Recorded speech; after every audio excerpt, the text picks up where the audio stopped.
The holographic display flickered to life in the command center of Earth's Defense Coalition, casting blue shadows across Commander Riza's weathered face. The footage was grainy, transmitted across 17 light-years from the Kepler station, but the message was crystal clear. Ambassador Sarah Chen lay motionless on the polished floor of the Zephyrian Imperial Council chambers, her diplomatic robe stained crimson, while the towering insectoid forms of the Empire's High Command looked on with what could only be described as satisfaction. "They didn't even give her a chance to speak," whispered Lieutenant Anna, her knuckles white as she gripped the edge of the tactical console.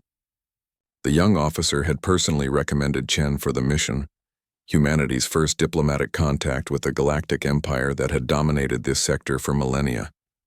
Riza's jaw tightened as she watched the replay. The Zephyrians had invited Earth to send a representative, claiming interest in humanity's quaint little civilization. It had been humanity's greatest moment, first contact with a galactic superpower. Instead, it became their greatest humiliation.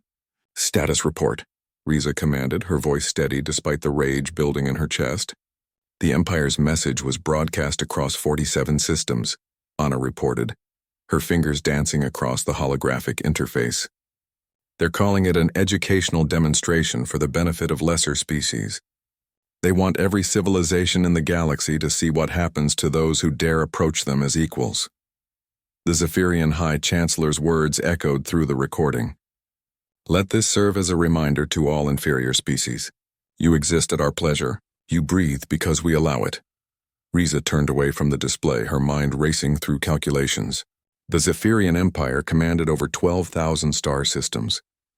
Their fleets numbered in the hundreds of thousands. Their warrior caste had conquered species far more advanced than humanity. By every metric, Earth stood no chance against such overwhelming force. But Commander Sarah Riza hadn't earned her position by accepting impossible odds. "Anna, bring up the Phoenix protocol files." The lieutenant's eyes widened. "Ma'am, that project was theoretical. The risks of doing nothing are greater." Riza's voice carried the weight of command. "They wanted to make an example of humanity. Let's show them what happens when humans get angry."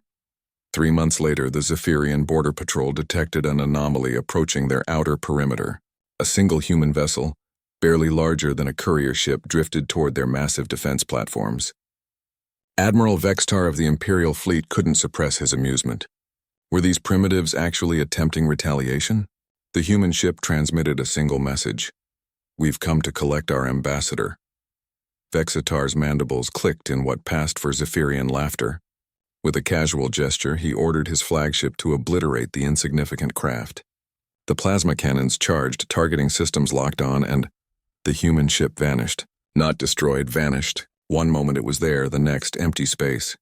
Vextar's compound eyes darted across his instruments, searching for the vessel. His tactical officer reported gravitic distortions throughout the system, energy readings that defied their understanding of physics. Then the screaming began.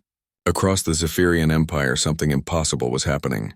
On Vextar's homeworld, civilians pointed at the sky as their 3 moons flickered like dying lights. On mining colonies, workers watched in terror as asteroids moved against their orbital trajectories. In the heart of the Empire, the massive space stations that had stood for 10,000 years began to shift and crack. The human ship reappeared, but now it was different, larger, older, as if it had aged centuries in the space between heartbeats. A new transmission reached Admiral Vexitar, but this time the voice belonged to Commander Riza herself. "You wanted to teach the galaxy about superiority. Allow me to return the favor." What the Zephyrians couldn't have known, what no species in the galaxy had ever discovered, was that humanity's greatest strength wasn't their weapons or their technology. It was their relationship with time itself. The Phoenix Protocol had been Dr. Elizabeth Kovac's life work. Theoretical temporal manipulation on a scale never before attempted. Not time travel in the conventional sense, but time acceleration. The ability to experience millions of years in mere moments, to evolve and advance at impossible speeds while the rest of the universe moved at normal pace. Inside that small human vessel, Riza and Anna had lived through millennia of compressed time.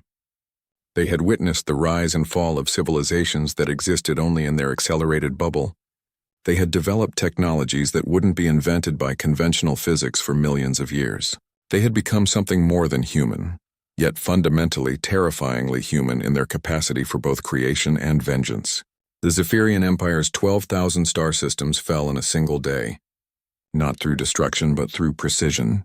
Every military installation found itself suddenly obsolete. Every weapon turned to dust. Every ship powered down as their energy cores were quantum-locked by forces beyond their comprehension. But the humans didn't stop there. Across the galaxy, species that had cowered before Zephyrian might for millennia found strange gifts appearing in their space. Advanced technologies, clean energy sources, medical breakthroughs. The oppressed became the liberated. The weak became the strong. In the former Imperial throne world, now a garden planet where Zephyrian civilians learned to grow food instead of conquering neighbors, a simple monument appeared overnight. It bore Ambassador Chen's name and a message in every galactic language. Humanity remembers its own. Cross us at your peril. Commander Riza stood in the Earth Defense Coalition headquarters, no longer entirely human, but carrying within her the memories of 1,000,000 lifetimes. Ana, her loyal companion through eons of compressed time, monitored the galactic networks as species across the galaxy began referring to Sol System, not as a backwater colony, but as the seat of the new galactic order.